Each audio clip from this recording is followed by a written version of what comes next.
Teneesha here. So today I am going to show you how to use the Tricoprotein Masque at home. So basically I've gone ahead and I've done my 2 shampoos. The first one just gets rid of all the dirt and the oils. The second one actually cleanses the scalp, so it's really important that you do those 2 shampoos.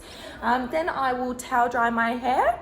I then go in with the mask and I like to do about this much.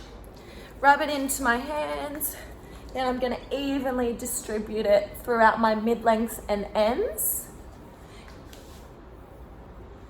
I then like to go in with a tangle teaser or a comb. Make sure you brush the mask through, that way you're not going to waste product. And with the Tricoprotein Masque, it has done its work within 3 minutes, but I do like to leave it on just a little bit longer so that it really soaks into the hair. Sometimes I'll get out of the shower and I'll go put washing on or something like that. So it is good if you need a treatment that's quick and easy, but you can also leave it on. So yeah, I'll just leave this on now and then I will rinse and I will do a light conditioner just to lock the treatment in.